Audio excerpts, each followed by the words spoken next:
Hey everyone, and welcome to another episode of The Outsiders. I'm Seth Austin. And I'm Todd Pickering.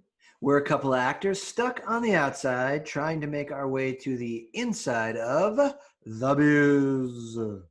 Hollywood, baby. I'm an actor here in Los Angeles, and this is my friend Todd Pickering. Thanks, Seth. Todd Pickering here. I'm also an actor in I prefer Los Angeles. Do you? Yeah. Okay. For me, the jury's still out. Well, I'm not gonna weigh in on that just yet. No, that was Angelica Houston in the film Grifters. She referred to it as Los Angeles without irony, and I love that. And even other characters would even kind of go, okay, whatever. Okay. But it is Los Angeles. So Los Angeles. Yeah. But we all say Los Feliz. At this point, it's like the corruptions are almost part of it. You know what I mean? I feel like it's.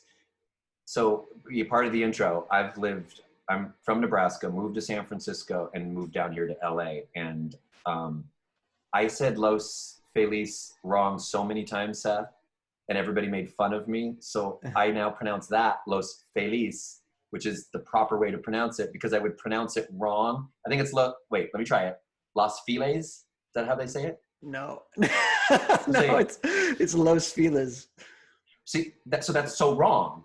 And people would make fun of me, and I go, so wait a minute, you're making fun of me for mispronouncing it wrong. So I'm just going to say Los Feliz. And people go, oh, it's pronounced. And I go, no, it's actually pronounced Los Feliz. And every time I try to mispronounce it, I do it wrong, and I'm made fun of. So I'm just going to be made fun of for calling it Los Feliz, because I studied Spanish for 6 years. Yeah, and it's... Okay, so that's our Los Angeles story. And go on about that for hours. I'm going to keep going with Los Angeles. When did you move out here? So I've been here for 7 years. It was October of 2012. So whatever the math is on that, I guess I'm pushing 8 years at this point. It'll be 8 in October. And before that, I lived in New York City for 5 years. Before that, I was at the University of Richmond in Virginia, where I got my degrees in a dual degree, bachelor's of leadership studies and a bachelor in theater. Oh, and, I thought when you said dual degree, I thought you got a degree in dueling, and I thought that was super cool. Oh, no, that would be incredible if the University of Richmond offered a rapier and dagger major. That would be just incredible. A small liberal arts, incredibly expensive, just unbelievably expensive school that offers a major in rapier and dagger. That wouldn't be random at all. We can all dream one day, right? So what's the leadership degree? So here's the thing about that. So I was a double major, right? And I can say with all confidence that the leadership studies degree was for my family, my parents, who, I kind of had this thing in my head where I didn't quite know what I wanted to do outside of being an actor. I was trying to find something that was more practical, something that was more sellable in the aftermath of going to college, in case I decided I didn't want to be an actor, which of course I knew that I wanted to be an actor. I don't think my family loved it. They didn't really stand hard against it, but I think this, like I said, the school was expensive. We got some free money, but it was still expensive. And so I kind of did that for them. And ironically, it ended up, that major in and of itself isn't very practical anyway. And then I did theater for myself. And then after school, so I'm originally from Long Island, first of all, right? So I went from Long Island down to the University of Richmond, where I studied theater and leadership studies. And then when I got out of school, I stayed in Richmond and I did a bunch of touring children's theater with Theater 4. And you did children's theater? I did children's theater. A lot of it was too. Musicals. It was, I'm not going to lie, I'm not going to sugarcoat it. It was mostly a nightmare, but pardon me, I can look back on it wistfully, and the number of stories I could tell from that alone. Anyway, and then I worked on a Terrence Malick film that shot outside of Richmond, about an hour and a half from Richmond. First, I worked on it as a set builder. I was a carpenter. I helped build the Indian Village, if you've ever seen the film. And then I did it's called The New World. It's a Terrence Malick film about the founding of Jamestown, Pocahontas John Smith story. And then I did background work on it for a couple of weeks. I played a settler, of course, and got Did you play an Indian? No, they actually were pretty cool about, getting They got a lot of Native Americans actually to work on it, but then they did do the thing where they dressed up some folks who were of color but not Native American, because they just needed a lot of people. It was a good experience. It was incredible. Like, we got a whole other show right there. But so then I moved back to home for a little while, and I lived with my family, saved up some money. Then I moved I moved to the city. From where I'm from is nowhere near New York City. It's like 2 hours outside. But then I moved into the city. I lived there for about almost 6 years, I guess it was. And then I fulfilled my ultimate goal, which was to move out to Los Angeles. And I've been here for almost 8 years. So what about you, Mr. Todd? From Long Island. From Long Guy Land. Lawn Guy Land. Right. That's how I knew it. I'm from Nebraska. Is that right? You're made of corn and corn. The farmers. So Long Island was as mystical to me as Nebraska seems to be from people from Long Island. Yeah, it is. The Midwest is a whole thing that I've never really even visited, except on touring children's theater in the middle of the winter. There you go. Well, we both have winter, so we both grew up with that. Yeah. And hot summers, so we both grew up with that. So, for sure. In fact, I prefer the winter. Interesting. You? I'm a summer guy, I have to say, because the winter, where I'm from at least, lasts far too long. And for like a week, it's cool, no pun intended. And then after that, it's just an absolute nightmare, especially living in New York City. I felt like from January until April, I couldn't stand it. I will say that, I lived in New York City too. I mean, we'll get to that. But spending the summer in New York City, it's all that concrete, does trump spending the summer in Nebraska with the prairie, meaning that heat of the concrete it's you understand the films like 7-Year Itch. But back to me, and also the summers, I mean, Todd Pickering did, very white, mostly 75% English, and Nebraska is very German. So lots of German back. I mean, I'm all German and English, all Western European. So super white. Same. Red hair. So what I mean is that's probably why I hated the summer, just because it burned me up. So any rate, I graduated I went to the University of Nebraska, Lincoln, and got a degree in theater with an emphasis in acting, and got a BFA, which we called big fucking accomplishment. The university system, of course, is UNL, is University of No Learning, UNO, University of No Opportunity, Omaha, and now there's Kearney, University of No Knowledge. So, all a joke. But it was a good theater department to be from. Worked with, maybe we were going to talk about not talking about our ages, but it's tough being out here. We're outsiders. Trying to get inside of the acting world. Let's talk about that. Let's talk about the reasons we're doing this and all that stuff. So, first of all, Todd and I met. We were working together. We were interns at this studio here that is now defunct.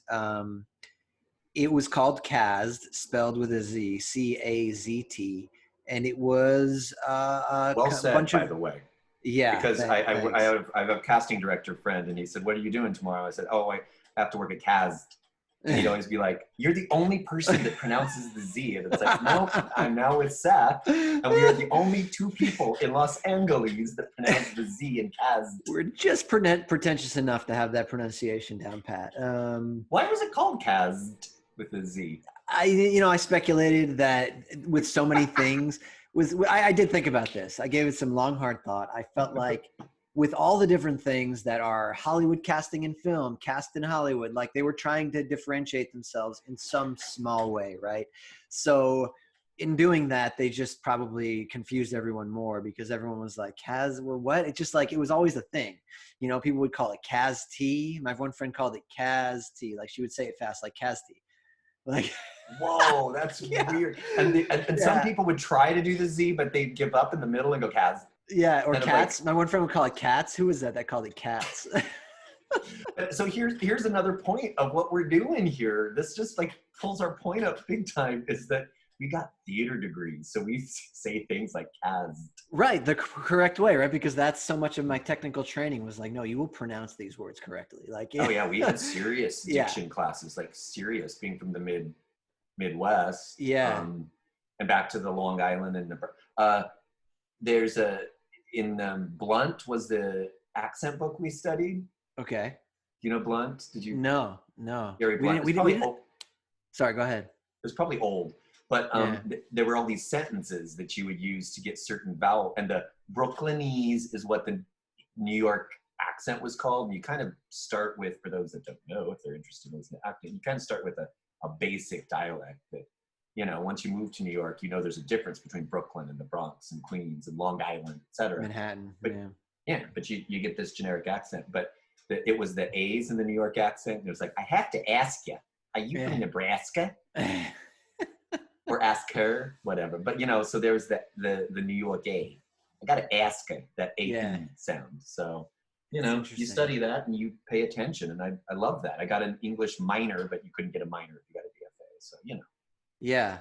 You know, when I was a kid, when I was coming up in high school, my chorus and theater teacher, she directed all the shows, and her thing was like, if you want to make it in this business, you have to lose really any regionalism that you have, you know? And she said she struggled with it because I think she was from Brooklyn. And so she would be like, you know, one of the guys, a theater director she sat down with when she was coming up was like, you know, they were at lunch and she said, could you please pass the salt? You know, and I'm not doing the best impression, but he was like, he's like, no, it's past the salt, you know? And so she really drilled it into us, you know, that we needed to drop these things. And so, you know, I think for me, it was the thing that I was naturally inclined to do that kind of stuff anyway. I kind of always listened to the way people talked, and like that made me do it even more. So I just kind of started to really listen to the way people talked, and I just tried to make sure that I was as neutral as possible, you know, because I have, like, most of my family has these thick and horrible, like Long Island, they swallow everything. Like I almost can't even do it anymore because I've been out of that. It would take me actually a little bit to get back into those dialects again. I met your family. I didn't notice anything. You didn't notice? Yeah. Well, but I just met them once. Yeah, they got it. I mean, it's not so much my immediate family. My mom's accent is a conglomeration of Queens, Brooklyn, New England, and Long Island, because she has family members that she grew up with from all of those places. She grew up in Queens. My grandfather has the Earl Boyna accent, the Mutta accent, you know, so she's got some of that. My great grandmother, her grandmother is from Massachusetts, so she's got that a little bit even. So and then she lived in Long Island for years and years, right? So I had friends in college that would hear, you know, before cell phones, when you could still really hear the other person talking through the phone. Like I'd be having a conversation with my mom, and my friends in college would be like, what just went on there? Who were you talking to? What was that accent? I was like, it's funny, as you're talking, you are developing a little more. It's coming back. Coast. Yeah. That's well, so you mentioned all those people, and you just, you naturally, even if you're not an actor, you do imitations. And yeah, also, you know, I'm super day drunk. I should say that I'm super day drunk, so it's coming back. Are you? No, I'm not at all. I'm totally kidding. I felt like I should have a scotch when we did our maiden voyage, but I've just got a glass of water. This is coffee. I need to coffee. Coffee. That's what I was gonna say. The one thing you pick up when you live in New York, because I lived in New York too for a brief time, studied there, and is coffee. People are like, want some more coffee? And I said, sure, I'll have some more coffee. But I didn't pick anything else up. But I'm like, I like coffee. And I'm gonna take the coffee. I would love a cup of coffee. We'll have coffee, we'll talk. No, I need stimulus. What's that? The shore, down the shore? Yeah, no, sure. Would you like a cup of coffee? Sure. Those were the two that I would sometimes do, and I felt like I was, you know, making fun of people, but nobody flinched. So I guess my New York dialect was good or whatever. I mean, it's interesting. Like most of those really, like that's a pretty extreme accent, and that exists, but it's rare. So at this point, I do feel like a lot of those accents sound a little bit over the top because there's very few people that you're going to meet, you know, unless you really go to those areas. Like unless you go and hang out in the Bronx, you know, it's going to be hard to run into that John Patrick Shanley. I didn't hear it. You know, I never really heard it. I didn't hear it. Yeah. And so when you know, even as a New Yorker, when I read John Patrick Shanley, I look at the way he writes, and it's obvious that he's trying to write to get you to pronounce things the way the people from the Bronx talked. But if you don't actually go there and meet some of those people, it's hard. Like I don't know what those people really even sound like. I mean, I do and I don't. So here's my New York story, since this is where we're going, and this ties in our backgrounds. I didn't tell you this on purpose. So I worked with a girl named Jessica from Long Island at a restaurant in New York. And she did say, "Oh my God, it's so weird. You're from Nebraska." I go, "Yeah, I think it's weird. You're from Long Island. You know, Oh they're God, equally exotic." that was brilliant. That was spot on. I could actually visualize a girl that I worked with at like a food court in a horrible strip mall growing up that had exactly the accent that you just did. I loved her. She's really sweet too, mind you. Yeah. This, you know, I was living in New York the year that Hilary Swank won the Oscar for the film Boys Don't Cry. Oh, Boys Don't Cry. Yeah. Which was Brandon Tina, was originally Tina Brandon and was from Lincoln, Nebraska, and was murdered and raped for being transgender. If anybody's forgotten that picture, which is certainly worth looking at. And I think Hilary Swank completely deserved the Oscar for that. She was amazing. It was an amazing performance. It's also one of those movies that I don't know how you feel.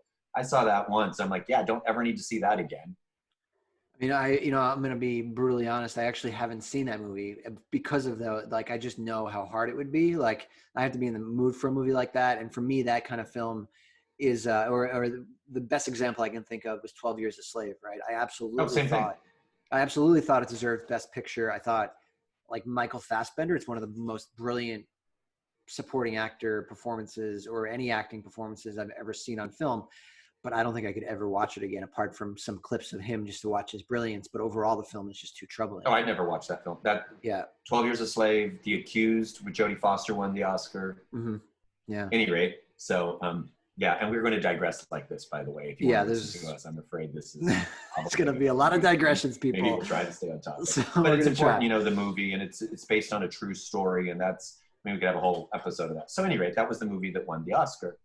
And, you know, my parents lived in Nebraska, but Jessica's lived in Long Island. So one night they came into the restaurant and I waited on them and whole family, and they proceeded to, they had plenty to drink, shall we say. They were in their cups, as we say. Yeah. And at the end of the dinner, you know, when it slowed down, I mean, so I could really, really meet her mom. She goes, you know, "Todd, come meet my mom." "Mom, Todd is from Nebraska. You know, Mom. Boys don't cry." That's how she introduced me. And her mom was like, "Oh my goodness, so nice to meet you, so nice to meet you." And yeah, not only did I have to mess with them, but I really did have to set Nebraska's record straight. And I said, you know, I'd like to tell you something about Nebraska in general at this point. "Oh, sure. Yeah, of course. I said, you know, we people from Nebraska tend not to rape and murder transgender people as a rule." "Oh, of course you don't. Of course you don't. Absolutely not." But it's funny too, that reference didn't really last long. You know, people don't introduce me as, you know, "Todd, Boys Don't Cry." It's from Nebraska. Yeah, that's interesting. Like, you know, the Laramie Project, on the other hand, I think that it's called the Laramie Project, right? So it has the name of a town in Wyoming, but I absolutely can't separate the two. When I hear Wyoming, I think Laramie Project. But yeah, Nebraska didn't get that with Boys Don't Cry. Probably because also, you know, as theater people, like a play stays around longer than a film does in a lot of ways, right? A play keeps being remounted. So, well, that was a depressing film. You know, that was an Oscar-winning. I mean, people don't.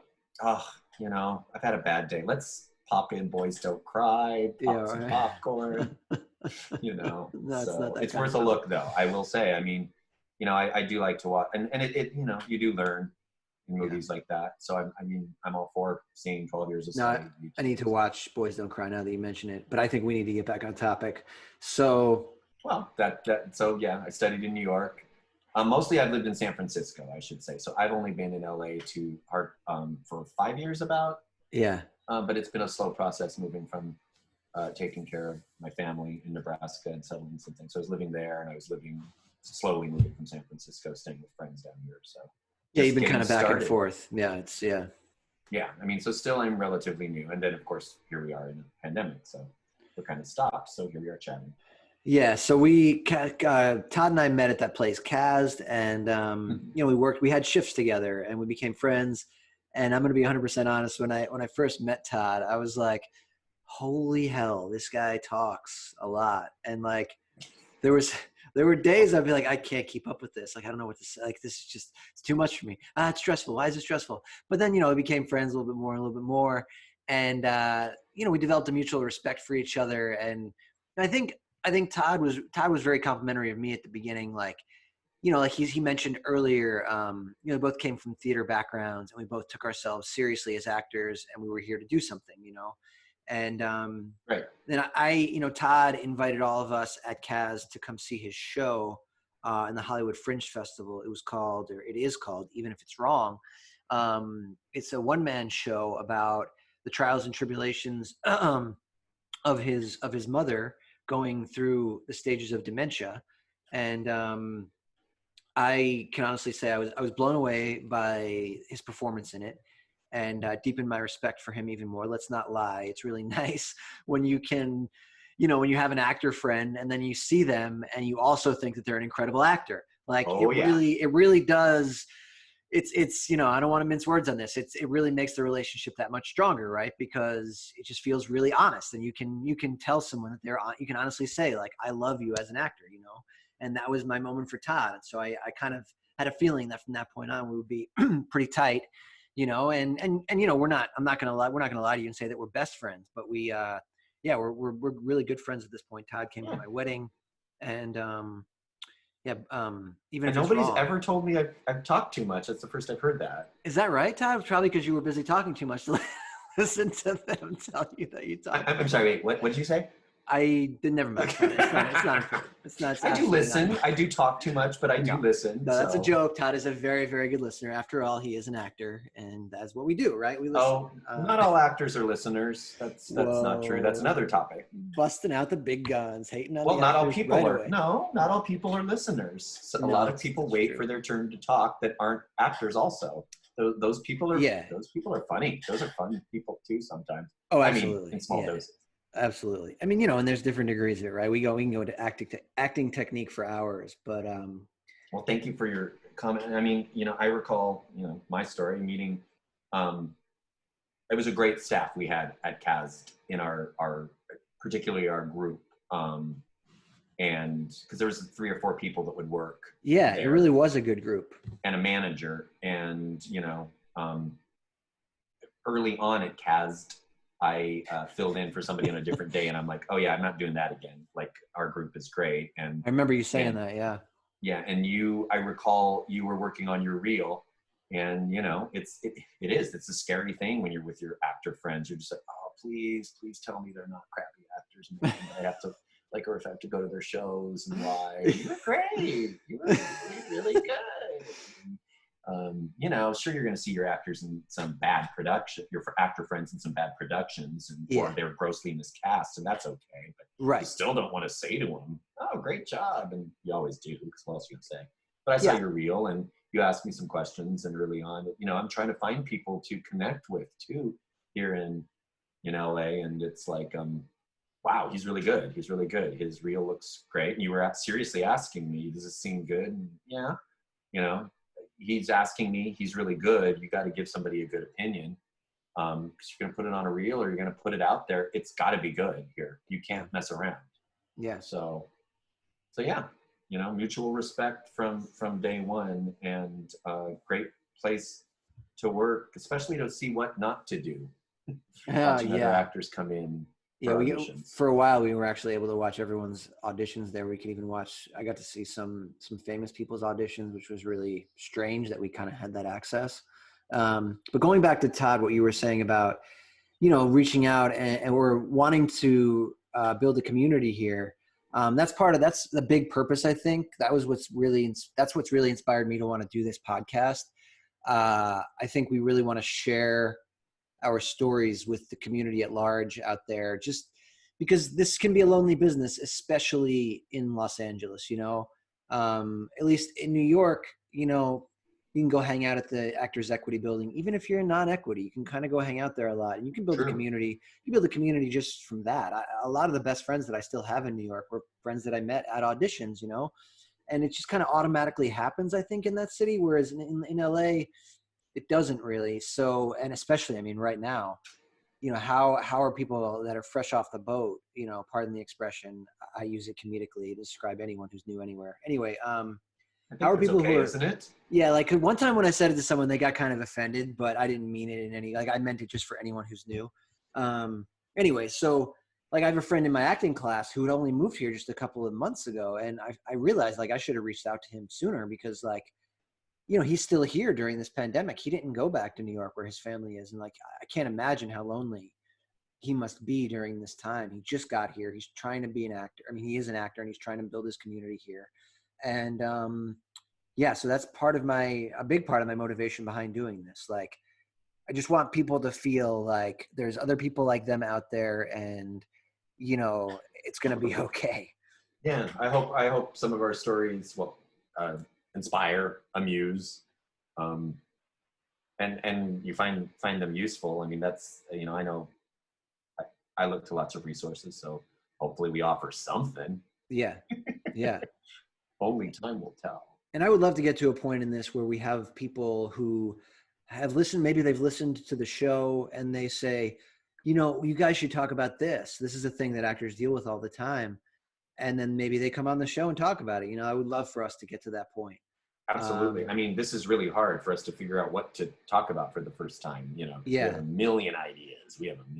We do have a lot of ideas. So, you know, the whole thing, we're going to call it The Outsiders for right now because, you know, we do feel like we're trying to work our way into this business. And I know a lot of people, even the ones who, to a lot of people would feel like they have made it. They still even feel like outsiders, but nobody ever feels like they've made it. That's true. There's this town is rife with imposter syndrome. But you know, speaking for myself, right, I laugh because this used to really bum me out, but you know, I have a lot of theater credits. I have a lot of training. I have a lot of film credits. I have a couple of TV credits, but I don't have a single co-star on a major network television show. Like I never got a Law and Order. I never got a Criminal Minds. I never got whatever. I never got any of that stuff because I've never had anyone but myself really submitting me for any of this stuff reliably. And, you know, it's really hard to get those doors to open. So anyway, so that's, you know, that for me is like my big, like white whale right now, you know, it's almost let's get Seth the co-star. Yeah. When I was in San Francisco, the Trauma was the TV show and they auditioned everybody on the first episode. And they said they were going to keep our tapes. And I never booked that show. Nash Bridges was in San Francisco. Yeah. Never booked that show. So, you know, yeah. I feel your pain, brother man. I feel your pain. Yeah. And I mean, my pain is not unique, you know, I'm not, no, it's, but it's, you know, it does lend, like when you watch, it's social media is great, but then you watch, you know, like I have a friend who's booked, you know, he just celebrated his 50th episode of television and he has his whole shtick on social media is self-deprecating, you know, if you can get me an audition, I'll make you some food kind of thing. Like he's always joking around and that's his shtick. And I think it's awesome that works for him. But like, man, if he still feels like an outsider after 50 episodes of TV, then we all absolutely do, you know? Oh my God. Oh my God. Yeah. So what's next? What do we want to, we want to give a Hollywood story? We want to talk about our favorite, like a celebrity encounter? Yeah, we should. So, you know, when we ended up chatting for a whole hour and we didn't even scratch the surface of some of the people we've met. And yeah. All great stories. So, all great stories. So Seth, you actually worked on set with somebody, right? Yeah. So, weirdly enough, this was ironic to me because it was probably my best on-set story was when I wasn't what I would really call acting. Like I used to sort of have a thing with doing background work. I thought it had like a stigma attached to it. And I used to have like, I'm too cool for school for this. And it was not my proudest attitude that I've ever had. I'm not proud of the way I felt about it, but in hindsight, you know, what can you do? So when I first got to LA, just the background work real quick is that, you know, I don't know who's listening either. You know, generally when you get an agent, they tell you, you know, don't do background work so you don't get known as background, but you learn so much by being on set. So if you move out here and you don't have an agent, you should go straight to central casting. You should sign up. Yep. I did tons of background work in San Francisco also, FYI. Yeah, and you learn, I mean, and if you're going to be on set doing background work, don't goof around, don't spend your time eating at the craft table. Watch, learn what everybody's doing and learn how a set works. So when you book that co-star, you don't look like a doof. That's exactly right, and that's exactly what I did not do in this instance, Oh. because I had that sort of bad attitude, that I've absolutely learned from since then. So this story is great because you showed up on set as a background person and you Yeah. were just like, whatever, man. Yeah, Screw exactly. this. Oh, okay. This That's is great. All exactly right. right. That's Don't be the like lead-in. Seth, everybody. Don't absolutely do not be like me, right? So okay. Okay. So I was doing this because I needed money when I moved out here, and I had my SAG card, and I was like, great, I'll get my day rate, which I think was 160 or something at that point. So they called me up, and they're like, you're gonna be our soundboard operator tomorrow, and I was like, okay, whatever. So like, it's on the show called The Crazy Ones. Great. So I look up The Crazy Ones. I see that there's all these A-list people on it: Sarah Michelle Gellar, Robin Williams. But here's the thing. I love Robin Williams. I grew up with Robin Williams.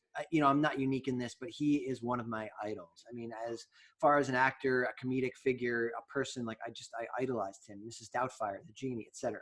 Right? But even that, I mean, a unique talent, somebody that won an Oscar, proved that he could act.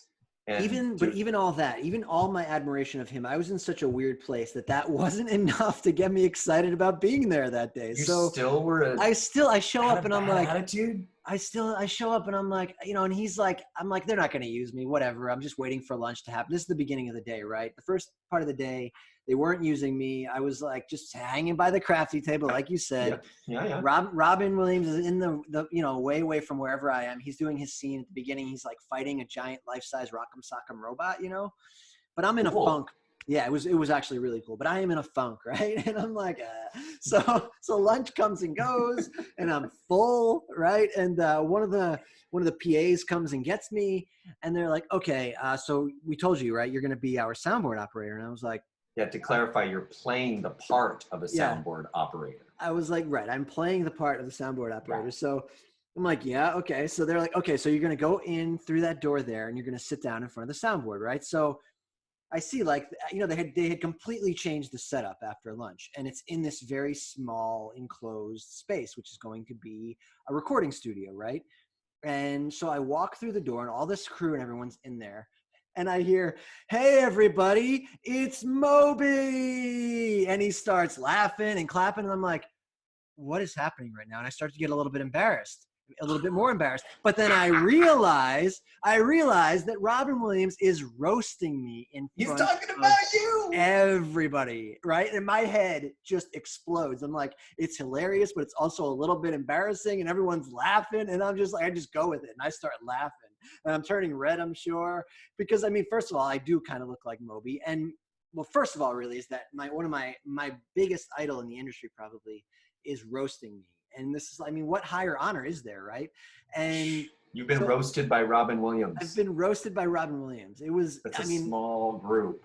Yeah, exactly. I mean, and that was just the lead in. I mean, so I sit down, and sure enough, like I'm the soundboard operator, right? And all the major cast members, the whole cast is there for this. This is like the penultimate scene of the pilot. And basically, they were having Kelly Clarkson record the commercial jingle that they're using because they're ad people, right? Holy crap! So Kelly Clarkson's on set. So Kelly Clarkson. So we worked for a while with just right. So long and short of it is, I got to hang out for a full day and a half with all of those people. Robin Williams was one of the most generous, open, kind people that I've ever met in my life. In addition to being an incredible performer. So like, for instance, he was always riffing, constantly riffing. I mean, constantly. No. Yeah, right. I mean, the stories you hear about him, like, not surprising, sure. Right? But the stories you hear about him, they're all 100% true. How hard a worker he is, how great he is as both a performer and a human being. It's all true, right? So he would riff, and he would be open to getting ideas, right? And so I would riff with him. I got to sit there and improvise with Robin Williams over and over again. And he most of the time, what would happen is he would laugh at whatever I offered, but he'd be like, that's a little too dark. And he wouldn't want to use it. But I was like, man, I'm sitting here and I'm like chilling with Robin Williams, and we're like thick as thieves. He introduced himself, and we talked about this and that. And, a lot of the actors were like that, but so your attitude got better is what I'm gleaning. Yeah. What you're hearing is my attitude got a lot better. And, the penultimate moment was when Kelly Clarkson walked through set for the first time. And she's making nice with everyone, introducing herself. It's a really positive atmosphere, right? And one of the actresses on it, Amanda, I can't think of her name. She's Israeli. She's got the olive complexion, great actress, beautiful person. Kelly Clarkson's talking with her. They're having a really nice conversation. And Kelly Clarkson smiles and goes, you know, Amanda, you kind of look like Jasmine from Aladdin. And the moment got kind of uncomfortable, right? No one really knew what to say to that. And, you know, in hindsight, Kelly Clarkson she kind of put her foot in her mouth, but she didn't mean it in any way to be offensive, of course, at all, right? But no one really liked the record. It was like the record just kind of stopped for a second. And I remember locking eyes with one of the other cast people or crew people or whatever and being like, this is an uncomfortable moment. And it seemed to last forever. And then Robin Williams comes in on cue, breaks the tension by singing a genie song from freaking Aladdin, right? So, but none of us really think about that for a second. We all just think, oh, this is great that he's like one step, a da da da da da, one da da da da da, right? And so he's broken the tension, so we all start laughing. And then the very next moment is us all realizing that the genie from Aladdin is singing an Aladdin song. And my mind was just blown all over again. And it was like, I will never forget it. Like, it was one of the most incredible moments of my life. And it happened doing background, a thing that I had, you know, such a bad attitude about. And like, I mean, it was just such an incredible experience. Amanda Seton or Seton. Yeah, that's it. I looked at you know, we've got the jujel. So, using the jujel. You got to look it up while we're, you know, so people don't call in. Yeah. Call in for a couple and be like, yeah. Wow, that's, you know, that's a great way to end a show on that story. Seriously. I mean, I love that you had a crappy attitude. You got better. Yeah, no, it's true. But yeah, let's just do a little quick, like, wrap up. Yeah, thank you everyone who's listened to this. And, you know, if you liked what you heard, tell one person about it. And we're going to keep going. We're going to keep pushing on with this thing. Well, Seth, I would like to say right now, I liked what I heard. Yeah, I think it was really good. You sounded great, man. This is Thank you. First Yeah. episode. You did really good. Right back at you. I wasn't sure when we started. I wasn't either. I mean, yeah, and I'm glad we can be honest about that. Yeah. What are you saying, Todd? No, it's not true. That's just it. We've been chatting about doing something like this. Hey, you said that I came up with the idea. Is that true? Yeah, I want to be clear about that. So we were sitting at Kaz when we first met. At some point, at Kaz, yeah, I don't know if I pronounced it as clearly as I always do with the T. Kaz. And we were tearing apart a movie of some kind. We were discussing a TV show or a film of some of one or the other. And Todd was like, you know, we can make a whole thing. People might be interested in hearing us just like criticize a movie. And I was like, yeah, maybe. Like, the rapport was really good, you know. But I think maybe we were both thinking like, well, no one's really going to want to. I, for one, kind of feel unqualified to do that. And I don't really want to sit there. Like, as much as I enjoy spouting my opinions, I don't necessarily want to make a show about that. I feel like everyone's got opinions, you know? And yeah, so but here's the thing. And maybe this is a wrap up, and I don't know what I'm going to say here. You got a degree in theater. I got a degree in theater. We studied hard. I had to write critiques, and they were handed back to me with an entire paragraph circled with the red ink saying, irrelevant, don't care about your musings, and stick to the facts, stick to the, and you know, the Yelp reviews on a restaurant, it's like, I want a restaurant critic to write about a restaurant, you know? Right. I mean, we are qualified. Are we ultimately qualified? That's up to other people, but I hope that, you know, Seth will keep me honest. If I talk about something and I bring something up, that you have to support your thesis. And we both love theater. We both love film. We both, you know, we're not going to lambaste anybody because. No, absolutely not. We're going to try to keep it positive, and you know, we're always going to do it with, if we do get into that realm, it's always going to be like, well, this is absolutely just our opinion. And, you know, we're here just to offer that for what it's worth and take everything with a grain of salt.